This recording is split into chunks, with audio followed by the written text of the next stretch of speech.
Friends, now we will see the effect of seepage on effective stress, है ना। Effective stress में हम काफ़ी कुछ देख चुके हैं ऑलरेडी। इफेक्टिव स्ट्रेस समझना बहुत ज़रूरी है अगर आप ये जो हम बात कर रहे हैं समझनी चाहते हो तो इफेक्टिव स्ट्रेस वाला सेशन आप लोग देखें, है ना। तो भैया हम बात कर रहे हैं effect of seepage on effective stress. तो क्या इफेक्ट होगा जब सीपेज हो रहा है, तो सीपेज का इफेक्टिव स्ट्रेस पे क्या असर होगा। जैसे मान लेते हैं कि हमारे पास कोई सॉइल सैंपल है, ठीक है। ये सॉइल सैंपल है और यहाँ पे हमारे पास वाटर टेबल अवेलेबल है, ठीक है। यहाँ पे देखो ये सॉइल में, है ना, यहाँ पे हेड क्या है अलग दोनों, मतलब यहाँ पे सॉइल के टॉप सरफेस पे अवेलेबल हेड कुछ ये है, ठीक है। और नीचे हम देखें तो भी यहाँ पे हेड कितना है, सेम, ठीक है।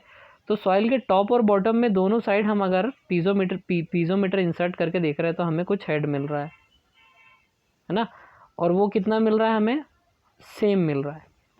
ऐसा कंडीशन कहाँ होगी, जैसे मान लो कि ये सॉइल है ना, यहाँ मतलब ये सॉइल है पानी में डूबी हुई है। आप यहाँ पे पीजोमीटर इंसर्ट कर रहे हो, यहाँ पे सेम आपका वाटर टेबल है, ठीक है। इस पॉइंट पे वाटर टेबल है, यहाँ पीजोमीटर इंसर्ट कर रहे हो, यहाँ पीजोमीटर इंसर्ट कर रहे हो, वाटर टेबल सेम है तो आपको क्या सेम हेड मिलेगा। ऐसे डिफरेंट कंडीशन में हमें ऐसा केस मिल सकता है, ठीक है। तो अब हम यहाँ पे समझ रहे हैं कि भाई सॉइल जो है फुल्ली सेचुरेटेड है और यहाँ पे इसका हेड जो है अवेलेबल हेड इतना है ना, और बॉटम में अवेलेबल हेड जो है वो सेम ही है। तो जब हेड दोनों पॉइंट पे सेम होगा तो ना तो ऊपर से नीचे फ्लो होगा ना नीचे से ऊपर फ्लो होगा, कहीं पे भी कोई फ्लो नहीं होगा थ्रू दी सॉइल के थ्रू कोई फ्लो नहीं हो रहा है, नो फ्लो कंडीशन है। अब बात करते हैं कि अगर नो फ्लो कंडीशन है तो इफेक्टिव स्ट्रेस कितने मिलेंगे हमें। देखो इस पॉइंट पे यहाँ पे, है ना, इसके ऊपर तो कुछ है ही नहीं, तो इस पॉइंट पे हमें टोटल स्ट्रेस ज़ीरो मिलेगा, पोर वाटर प्रेशर ज़ीरो मिलेगा, इसलिए इफेक्टिव स्ट्रेस भी ज़ीरो मिलेगा। बात करते हैं थोड़ा नीचे आते हैं, थोड़ा सा नीचे आए तो हमें भैया यहाँ पे इस पॉइंट के ऊपर हमारे पास पानी है, काफ़ी सारा पानी है, तो उसकी वजह से कुछ स्ट्रेस आ रहा होगा इस सेक्शन 2 पे। तो टोटल स्ट्रेस क्या हो जाएगा, इसके ऊपर क्या सिर्फ पानी है तो गामा डब्ल्यू इंटू एच, तो टोटल स्ट्रेस आ गया gamma W into H. Pore water pressure क्या होता है, unit weight of water into height, तो गामा डब्ल्यू इंटू एच। तो इफेक्टिव स्ट्रेस क्या आ गया, total stress minus pore water pressure, तो इफेक्टिव स्ट्रेस आ गया हमारा ज़ीरो। इस पॉइंट पे हमारा इफेक्टिव स्ट्रेस आ गया ज़ीरो। बात करते हैं इस पॉइंट पे और नीचे आए तो इसके ऊपर सॉइल है और वाटर भी है, तो टोटल स्ट्रेस क्या आ जाएगा, gamma W into H plus gamma sat into H1, तो ये हमारा आ गया भाई टोटल स्ट्रेस। पोर वाटर प्रेशर क्या होगा, पोर वाटर प्रेशर क्या होता है, गामा डब्ल्यू, तो गामा डब्ल्यू इंटू एच, और ये सॉइल सेचुरेटेड है तो यहाँ पे भी पानी है तो गामा डब्ल्यू इंटू H1, तो गामा डब्ल्यू इंटू H1। अब देखो हमें इफेक्टिव स्ट्रेस निकालना है। इफेक्टिव स्ट्रेस क्या होता है, total stress minus pore water pressure, तो टोटल स्ट्रेस में से पोर वाटर प्रेशर माइनस करेंगे तो ये टर्म तो दोनों कैंसिल हो गई, ठीक। अब क्या आएगा, gamma sat minus gamma W into H1, तो gamma sat minus gamma W क्या होता है, गामा समर्ज्ड इंटू H1, ठीक है। तो यहाँ पे हमें ये समझ में आया कि भाई ये बॉटम मोस्ट सेक्शन में हमने इफेक्टिव स्ट्रेस कितना आया, गामा सबमर्ज इंटू, है ना, लेंथ ऑफ फ्लो पाथ, है ना, जो सॉइल सैंपल की लेंथ है हमारे पास, ठीक है, गामा डब्ल्यू इंटू H1। अगर बात करें कि भाई फ्लो हो रहा होता, अभी तो ये नो फ्लो कंडीशन है, दोनों की जगह सेम हेड है, अगर हेड डिफरेंस मिल जाए तो देखो दूसरे सेक्शन में अगर यहाँ पे हेड उतना नहीं है जितना यहाँ पे इस सेक्शन में है, इस पॉइंट पे हेड है, इस पॉइंट पे हेड कुछ ज़्यादा है, इस पॉइंट पे हेड काफ़ी कम है, अगर ये कंडीशन होगी तो क्या सीन बनेगा। तो फिर से सेम कैलकुलेशन रिपीट करते हैं और समझते हैं कि डिफरेंस क्या हो रहा है, ठीक है। यहाँ पे सीपेज हो रहा है, सबसे बड़ी बात समझनी है कि यहाँ पे सीपेज हो रहा है, पिछली कंडीशन में सीपेज नहीं हो रहा था, सॉइल से कोई पानी फ्लो नहीं हो रहा था, सीपेज होता है तो क्या होता है। तो देखिए हमें पता है यहाँ पे हेड कुछ और है, यहाँ पे हेड कुछ और है, तो पानी यहाँ से यहाँ फ्लो होगा, है ना। फ्लो होगा जब पानी ऊपर से नीचे की तरफ फ्लो होगा, ऊपर से नीचे की तरफ फ्लो होगा तो पार्टिकल को नीचे धकेलने की कोशिश करेगा। जब पार्टिकल को नीचे धकेलने की कोशिश करेगा यानी सॉइल की स्ट्रेंथ को बढ़ा रहा होगा। और स्ट्रेंथ किस चीज़ से पता चलती है हमें? इफेक्टिव स्ट्रेस से। नीचे धकेलने की कोशिश कर रहा है, स्ट्रेंथ बढ़ा रहा होगा यानी इफेक्टिव स्ट्रेस बढ़ा रहा होगा। और इफेक्टिव स्ट्रेस को कम कौन करता है? इफेक्टिव स्ट्रेस को कम करता है ऊपर की तरफ लगने वाला पोर वाटर प्रेशर। तो सीपेज नीचे लग रहा होगा यानी ये सीपेज जो हो रहा होगा ये पोर वाटर प्रेशर को कम कर रहा होगा, तभी तो स्ट्रेंथ को बढ़ा रहा है। ठीक है, तो ये समझ में आया कि नहीं आया? चलो इसकी कोई टेंशन की बात नहीं, जो भी हमने बोला करके देखते हैं। यहाँ पे इसके ये पॉइंट की बात करें तो इसके ऊपर कुछ है ही नहीं, तो यहाँ पे टोटल स्ट्रेस 0, पोर वाटर प्रेशर 0, इफेक्टिव स्ट्रेस भी 0 हो जाएगा। थोड़ा नीचे आते हैं भाई, यहाँ पे देखते हैं। यहाँ पर देखोगे तो यहाँ पे इसके ऊपर सिर्फ पानी पानी है, तो यहाँ पे टोटल स्ट्रेस क्या हो जाएगा? टोटल स्ट्रेस हो जाएगा gamma W into available depth, gamma W into H. Pore water pressure भी क्या होता है? Gamma W into H. तो जब इफेक्टिव स्ट्रेस निकालेंगे तो total stress minus pore water pressure, तो इफेक्टिव स्ट्रेस हमारा 0 आ गया क्योंकि दोनों की वैल्यू तो सेम थी। और नीचे आते हैं भाई, और नीचे आए तो यहाँ पे देखा हमने, यहाँ पे पानी का वेट एक्ट कर रहा है टोटल स्ट्रेस में gamma W into H, plus ये सॉइल सेचूरेटेड तो गामा सेट इंटू एच1, तो ये आ गया टोटल स्ट्रेस हमारा यहाँ पे gamma W into H plus gamma sat into H one. Pore water pressure कितना लगेगा भाई? यहाँ पे पोर वाटर प्रेशर लगेगा ये gamma W into H plus ये सॉइल सेचूरेटेड है तो gamma W into H one. Dry soil होती तो यहाँ पे गामा डब्ल्यू इंटू ये नहीं आता है ना, सेचूरेटेड है इसलिए गामा डब्ल्यू इंटू एच1। तो gamma W into H plus gamma W into H one, यह आ गया हमारा pore water pressure. Pore water pressure क्या करता है? पार्टिकल को ऊपर धकेलने की कोशिश करता है, पर सीपेज क्या हो रहा है? ऊपर से नीचे की तरफ हो रहा है क्योंकि यहाँ पे हेड ज़्यादा है, यहाँ पे हेड कम है ना। तो पोर वाटर प्रेशर ऊपर की तरफ धकेलने की कोशिश करता है, सीपेज नीचे की तरफ हो रहा है, तो ये सीपेज जो प्रेशर है ये पोर वाटर प्रेशर में से माइनस हो जाएगा सीपेज। ठीक है, तो सीपेज प्रेशर हमें कैलकुलेट करना होगा और उसको पोर वाटर प्रेशर में से माइनस कर देंगे हम, क्या? Seepage pressure. ठीक, तो पोर वाटर प्रेशर तो हम इतना कैलकुलेट कर चुके हैं, पर टोटल पोर वाटर प्रेशर कितना है ये देखते हैं। तो इसमें से क्या होगा? सीपेज को सब्ट्रैक्ट करना होगा। सीपेज प्रेशर क्या होता है भाई? सीपेज प्रेशर क्या होता है? सीपेज प्रेशर होता है available head into gamma W, तो क्या हो जाएगा? H gamma W. ये ध्यान में रखने वाली बात है जो नहीं है पिछले केस से, समथिंग न्यू। तो seepage pressure into gamma W, H gamma W हमारा यहाँ पे हम सब्ट्रैक्ट कर देंगे। तो हमने क्या किया? पोर वाटर प्रेशर में से एच गामा डब्ल्यू माइनस कर दिया, तो हमें टोटल पोर वाटर प्रेशर आ गया। ठीक है, अब इस पॉइंट पे हम टोटल स्ट्रेस निकालेंगे। तो टोटल स्ट्रेस क्या होता है? इफेक्टिव स्ट्रेस निकालेंगे। तो इफेक्टिव स्ट्रेस क्या होता है? Total stress minus pore water pressure. तो क्या क्या कट रहा है? टोटल स्ट्रेस में से पोर वाटर प्रेशर माइनस कर दो, ये कट गया। Gamma sat minus gamma W into H one हो जाएगा, तो गामा सबमर्ज्ड इंटू एच1 आ जाएगा, तो गामा सबमर्ज्ड इंटू एच1 आ गया। और यहाँ पे ये इसमें से हमने ये माइनस किया तो माइनस साइन लगा था, तो माइनस इंटू माइनस ये वाला साइन प्लस हो गया और प्लस एच गामा डब्ल्यू आ गया हमारा, है ना। तो हमें एक चीज़ समझ में आई कि पिछले केस में हमारा क्या आ रहा था? गामा सबमर्ज्ड इंटू एच1 आ रहा था नो फ्लो कंडीशन में। ये देखो यहाँ पे गामा सबमर्ज्ड इंटू एच1 आ रहा था। अब जब सीपेज हो रहा है और नीचे की तरफ हो रहा है तो पार्टिकल्स को स्ट्रेंथन करने की कोशिश करेगा, तो क्या हो जाएगा? इफेक्टिव स्ट्रेस में एच गामा डब्ल्यू यानी available head into unit weight of water के अमाउंट में ऐड हो जाएगा, यानी एच गामा डब्ल्यू से हमारा इफेक्टिव स्ट्रेस बढ़ गया। अब ऐसा हुआ तो आप लोग समझ सकते हो कि भाई अगर पानी नीचे से ऊपर की तरफ सीप हो रहा होगा तो क्या होगा? नीचे से ऊपर की तरफ हो रहा होगा तो क्या करेगा? पार्टिकल्स को क्या करेगा? धकेलने की कोशिश करेगा, कमज़ोर करेगा, खोखला करेगा।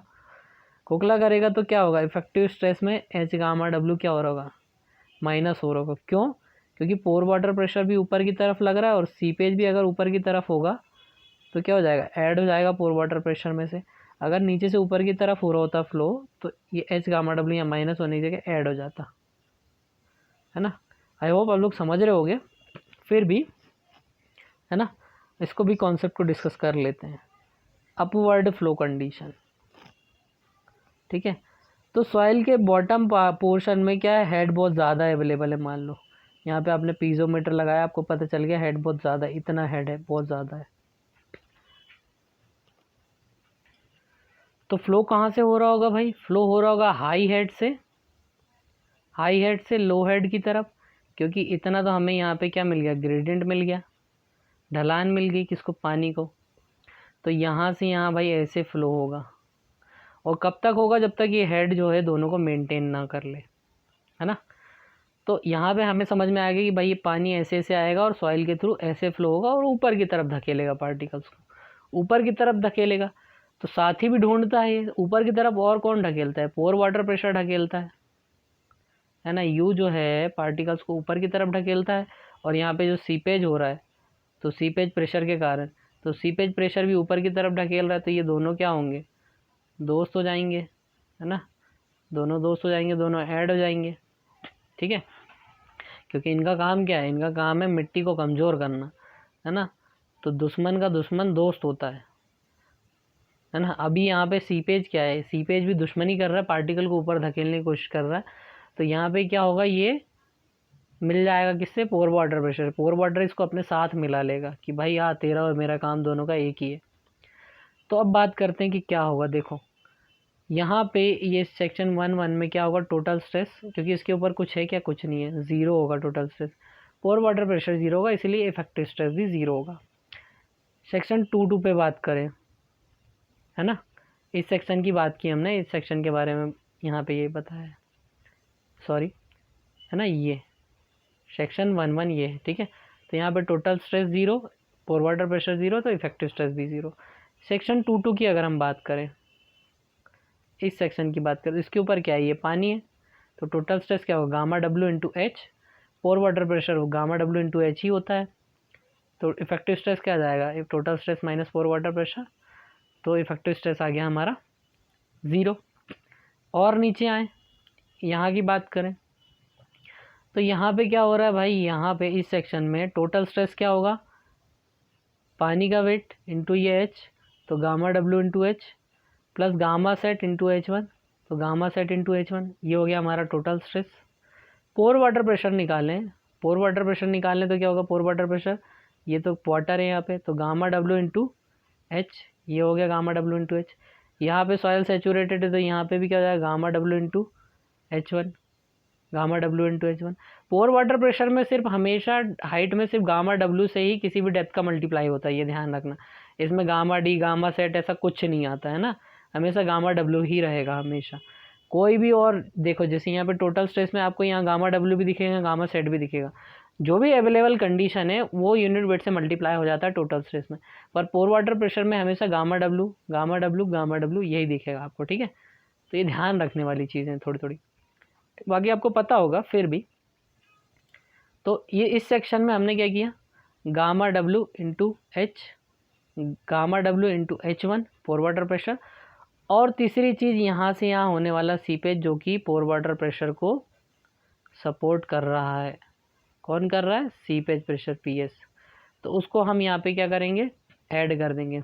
तो सीपेज प्रेशर क्या होता है, available head into unit weight of water. तो H gamma W amount of seepage pressure जो है वो पोर वाटर प्रेशर में ऐड हो जाएगा, क्योंकि वो भी ऊपर की तरफ एक्ट कर रहा है और पोर वाटर प्रेशर भी ऊपर की तरफ ही एक्ट कर रहा है, यूजुअली करता है ना। सिर्फ कैपिलरी कंडीशन में नहीं करता है ना, कैपिलरी में वो इफेक्टिव स्ट्रेस को बढ़ाता है, बाकी कैपिलरी एक्शन के अलावा हर केस में पोर वाटर प्रेशर सॉइल को सिर्फ कमज़ोर करने की कोशिश करता है। तो यहाँ पे H गामा डब्ल्यू अमाउंट से ऐड हो जाएगा। अब ठीक है, तो हमें निकालना इफेक्टिव स्ट्रेस। इफेक्टिव स्ट्रेस क्या होता है, total stress minus pore water pressure. तो टोटल स्ट्रेस में से पोर वाटर प्रेशर माइनस कर दो, ठीक है। तो ये गामा डब्ल्यू एच और गामा डब्ल्यू एच माइनस हो जाएगा, gamma sat minus gamma W क्या आ जाएगा, गामा सबमर्ज्ड इंटू H1, तो ये गामा सबमर्ज्ड इंटू H1 आ गया। ठीक है, इसमें से इसको माइनस किया तो ये माइनस साइन लग जाएगा, तो यहाँ पे प्लस साइन की जगह माइनस हो जाएगा, तो माइनस H गामा डब्ल्यू हो जाएगा। तो यहाँ पे जो है इफेक्टिव स्ट्रेस क्या हुआ, H गामा डब्ल्यू अमाउंट से डिक्रीज हो गया। ठीक, तो अब समझने वाली बात ये है ना, ये थर्ड केस था हमारा। ठीक है, इसके पहले H गामा डब्ल्यू से बढ़ रहा था, उसके पहले क्या था, कोई इफेक्ट नहीं था नो फ्लो कंडीशन में। जब फ्लो ऊपर से नीचे हुआ तो effective stress H gamma W amount से बढ़ गया, available head into gamma W amount से बढ़ गया।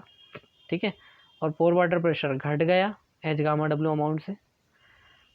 और जब हमारा फ्लो जो है अपवर्ड हुआ तो हमारा इफेक्टिव स्ट्रेस जो था वो कम हो गया क्योंकि देखो इफेक्टिव स्ट्रेस जो सॉइल की मजबूती बताता है, और जब पानी नीचे से ऊपर की तरफ हो रहा है ना, वो समझो कमज़ोर करने की कोशिश कर रहा है, तो कमज़ोर करने की कोशिश कर रहा है यानी इफेक्टिव स्ट्रेस को घटाएगा ही, ऐसे भी समझ सकते हो आप। इसमें आपको क्या है, इसको रटने की कभी ज़रूरत नहीं पड़ेगी, आपको कॉन्सेप्ट है तो आपको तुरंत आ जाएगा कि सीपेज प्रेशर क्या होता है भाई। सीपेज प्रेशर होता है available head into gamma W. अब इसको कब प्लस करूँ कब माइनस करूँ, तो जब भी पानी सीपेज है ना नीचे से ऊपर हो रहा होगा तो पार्टिकल को कमज़ोर करने की कोशिश करेगा, उनको तैराने की कोशिश करेगा, है ना, उनको तैराने की कोशिश करेगा, उनको ऊपर की तरफ धकेलेगा और उनको तोड़ने की कोशिश करेगा। तो जब भी ऐसा होगा तो भाई इफेक्टिव स्ट्रेस कम ही होगा, यानी H गामा डब्ल्यू को माइनस ही करना है। जब भी पानी ऊपर से नीचे फ्लो करेगा, पार्टिकल को पास ला रहा है, दबा रहा है, मजबूत कर रहा है, यानी इफेक्टिव स्ट्रेस को बढ़ाने की कोशिश करेगा तो H गामा डब्ल्यू क्या होगा, ऐड होगा। और जब नो फ्लो कंडीशन है तब तो कुछ अंतर ही नहीं पड़ेगा, है ना। तो आई होप आप लोग के बात समझ में आई होगी दोस्तों, है ना। तो इसको हम क्या करते हैं, टोटल अगर हम समझना चाहें कि भाई टोटल हम जो इसका इफ़ेक्ट देखना चाहें तो क्या होता है, कभी भी क्या होगा, टोटल इफेक्टिव स्ट्रेस हमें अगर निकालना है किसी भी केस में, जब डाउनवर्ड सीपेज हो रहा है या अपवर्ड हो रहा है, तो उसके लिए हम एक आइडियल फार्मूला बना लेते हैं। हमने क्या समझा, अभी तक के जब भी हो रहा था हमारे पास सॉइल सैंपल था, तो हमारे पास सैचुरेटेड सॉइल सैंपल था, जब भी सीपेज होगा तो सॉइल सैंपल जनरली हमारे पास सैचुरेटेड मिलेगा, है ना। तो हमारे पास एक फार्मूला यहाँ से हम समझ सकते हैं, है ना, कि देखो यहाँ पे जब भी हमने देखा gamma submerged H1, seepage pressure की बात नहीं कर रहा हूँ, यहाँ पे भी देखा गामा सबमर्ज्ड इंटू H1 क्या है, सॉइल सैंपल की, है ना, या लेंथ ऑफ फ्लो पाथ कह लो, गामा सबमर्ज्ड इंटू H1। इसके पहले भी हमने देखा गामा सबमर्ज्ड इंटू H1 जब नो फ्लो कंडीशन थी। तो हर बार ये चीज़ कॉमन है, अंतर किसका आ रहा है, बस सीपेज प्रेशर का, कि कभी वो प्लस हो रहा है कभी वो माइनस हो रहा है। यहाँ पे क्या हो रहा है, यहाँ पे ये देखो, है ना, यहाँ पे माइनस हो रहा है कहीं प्लस हो रहा है। तो प्लस और माइनस करने का हमें बस आइडिया होना चाहिए। तो हमने अभी तक यही समझा है कि जब भी हमारे पास जो भी सॉइल सैंपल है ना, सपोज सॉइल सैंपल की लेंथ क्या है, Z है, ठीक है। तो हमने अभी तक यही देखा कि जब भी हमारा सीपेज डाउनवर्ड हो रहा है अपवर्ड हो रहा है, तो हमारे पास एक चीज़ तो हमें कॉमन मिल रही है, gamma submerged into length of soil sample या लेंथ ऑफ फ्लो पाथ बोल सकते हैं हम। उसके अलावा सिर्फ जो प्लस हो रहा है और माइनस हो रहा है वो हमारा क्या है, सीपेज प्रेशर है। सीपेज प्रेशर कभी प्लस हो रहा है कभी माइनस हो रहा है, तो हमने यहाँ पे क्या लिख दिया, प्लस माइनस सीपेज प्रेशर यानी H gamma W. H gamma W क्या होता है भाई, सीपेज प्रेशर होता है हमारा। सीपेज प्रेशर को हम H गामा डब्ल्यू अभी तक हम देखते आ रहे हैं, तो हमने H गामा डब्ल्यू लिख दिया। अब हमने ऊपर और नीचे किससे मल्टीप्लाई कर दिया, हमने लेंथ ऑफ सॉइल सैंपल से मल्टीप्लाई कर दिया, ठीक है। क्योंकि हमने जब भी लेंथ ऑफ सॉइल सैंपल लिया उसको हमने H1 लिया है, ठीक है। तो H1 is our length of soil sample, तो हमने इसे मल्टीप्लाई भी कर दिया और डिवाइड भी कर दिया, तो इससे कोई फ़र्क नहीं पड़ेगा, ठीक। ये हम लोग जो करने जा रहे हैं, हम आइडियल केस निकालने की कोशिश कर रहे हैं कि हमें किसी भी सेक्शन पे अगर सीपेज हो रहा है, किसी भी सेक्शन पे हमें इफेक्टिव स्ट्रेस निकालना है तो हम कैसे निकालें एट एनी सेक्शन XX, ठीक। तो ये हमने ऐसा कर दिया। अब हम इसको कुछ इस तरीके से लिखते हैं, इसे तो हमने सेम टू सेम वैसे का वैसे ही लिख दिया। अब हम क्या लिख सकते हैं, H/H1 लिख सकते हैं क्या, H/H1 into gamma W into H1, ठीक है। तो ये H/H1 क्या है, H क्या है हमारा, हेड डिफरेंस है डेल्टा एच है, डेल्टा एच है ना, हेड डिफरेंस इन, है ना, वाटर टेबल, ठीक है। मतलब जो हमारा अलग अलग सेक्शन में जो हमारा पानी का अवेलेबल हेड है वो है हमारा एच। और H1 क्या है, लेंथ ऑफ फ्लो पाथ, क्योंकि इसी पाथ सॉइल के थ्रू ही तो पानी फ्लो हो रहा है, नीचे से ऊपर हो या ऊपर से नीचे हो, हमेशा सॉइल के थ्रू ही हो रहा है। तो ये H1 क्या है, लेंथ ऑफ फ्लो पाथ। तो delta H upon length of flow path क्या होता है, ये होता है हमारा ग्रेडियंट, हाइड्रोलिक ग्रेडियंट होता है कि नहीं होता, ठीक है। तो इसे हमने क्या लिख दिया, आई, ठीक है, इसी की वजह से तो वाटर फ्लो हो रहा होता है, तो इसे हमने लिख दिया आई। तो आई गामा डब्ल्यू इंटू H1 हमारे पास ये ऐसी टर्म आ गई सीपेज प्रेशर की, ठीक है, आई गामा डब्ल्यू इंटू H1 के फॉर्म में, ठीक। तो अगर हम किसी भी सॉइल के लिए, सॉइल की अगर हम बात करें, कोई भी सॉइल है जिसकी क्या है ना, सॉइल सैंपल है ना, जिसमें हमारे पास फ्लो पाथ कितना अवेलेबल है, Z है, ठीक है।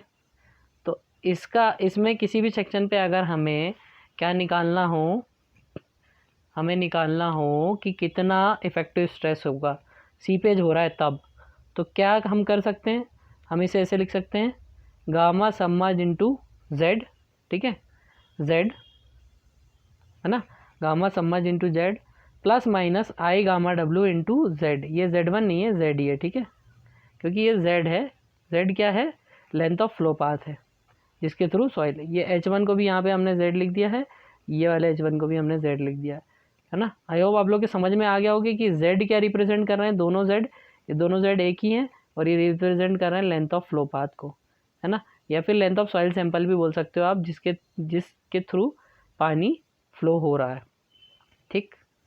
तो आई होप आप लोग के समझ में आ गया होगा। और ये आई की वैल्यू निकालनी होगी, तो आई की वैल्यू क्या हो जाएगी, delta H upon Y Z, यानी लेंथ ऑफ फ्लो पाथ। तो this is the ideal formula to determine the value of effective stress when seepage is occurring, जब पानी में सीपेज हो रहा हो, और जब सीपेज नहीं हो रहा हो तो बस ये टर्म गायब हो जाएगी और ये इफेक्टिव स्ट्रेस, ठीक है ना। पर सॉइल फुल्ली सेचुरेटेड होनी चाहिए, तभी समझ ये वाला आएगा, ठीक है। तो आई होप आप लोग के समझ में आया होगा दोस्तों। अगर समझ में आया है तो लाइक करो, शेयर करो, सब्सक्राइब भी कर लो। Thanks for watching.